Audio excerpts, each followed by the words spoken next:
अस्सलाम वालेकुम students, welcome back on chemistry by Saqi. Students, आज का हमारा टॉपिक है valence shell electron pair repulsion theory. सबसे पहले इसकी डिस्कवरी के बारे में बात करेंगे। इन 1940 में दो साइंटिस्ट थे, सेडविक एंड पोवल। उन्होंने shape of molecules and geometry of molecules को डिस्क्राइब किया था on the basis of electron pair. इसके बाद अदर दो साइंटिस्ट नाइलम एंड गिल्सपी डिस्क्राइब किया वेस्पर थ्योरी को।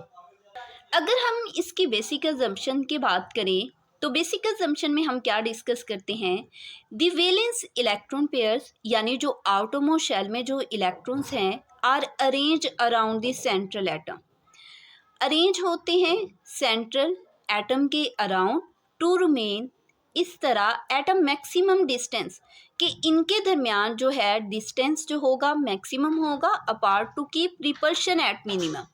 तो स्टूडेंट्स, जितना ज़्यादा जो होगा डिस्टेंस ज़्यादा होगा पेयर इलेक्ट्रॉन पेयर्स के दरमियान, उतनी ही ज़्यादा इनके दरमियान रिपल्शन क्या होगी, कम होगी। तो इसकी बेसिक कंसेप्शन हमारे पास क्या है, दी valence electron pairs are arranged around the central atom to remain at a maximum distance apart to keep repulsion at a minimum। यानी जो वैलेंस शेल इस तरह सेंट्रल एटम के सराउंड जो हो मूव करेंगे कि इनके दरमियान जो डिस्टेंस ज़्यादा हो और रिपल्शन कम से कम हो। नेक्स्ट हम बात डिस्कस करेंगे पास्टुलेट को। फर्स्ट पास्टुलेट हमारे पास क्या है, the electron arrange around the central atom के इलेक्ट्रॉन जो है वो अरेंज होता है सेंट्रल एटम के अराउंड इस तरह से कि इनका डिस्टेंस जो है वो ज़्यादा हो और रिपल्शन जो हो वो कम से कम हो। नेक्स्ट है the shape of the molecules depend, जो मॉलिक्यूल्स की शेप है वो डिपेंड होती हैं on the number of electron pair, यानी मॉलिक्यूल्स की जो शेप है वो डिपेंड करती है कि वैलेंस शेल में इलेक्ट्रॉन पेयर कितने हैं। नेक्स्ट है द इलेक्ट्रॉन पेयर में बी लोन पेयर और बॉन्ड पेयर। इलेक्ट्रॉन पेयर्स या तो लोन पेयर हो सकते हैं या तो बॉन्ड पेयर हो सकते हैं। लोन पेयर को हम रिप्रेजेंट करते हैं डॉट के फॉर्म में, और बॉन्ड पेयर जो किसी के साथ बॉन्ड बना रहे हैं उनको हम क्या नेम देते हैं, किसी दूसरे एटम के साथ बॉन्ड बना रहे हैं उसे हम नेम देते हैं bond pair. Next important short question है, the lone pair occupy more space, lone pair ज़्यादा जगह घेरते हैं बनिस्बत बॉन्ड पेयर के, वाई।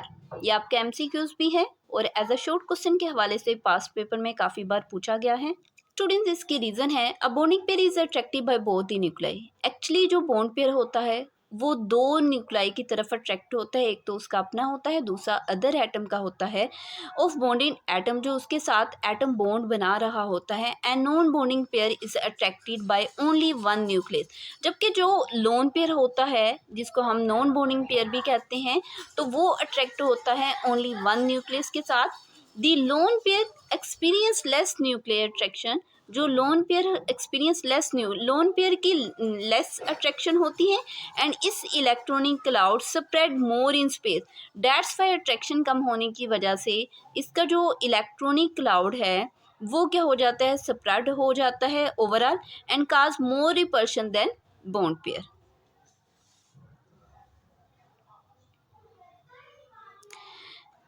देन है मैग्नीट्यूड ऑफ रिपल्शन। अगर हम रिपल्शन की बात करें तो स्टूडेंट्स लोन पेयर के दरमियान रिपल्शन सबसे ज़्यादा होती है, then lone pair and bond pair, और लास्ट पे bond pair and bond pair.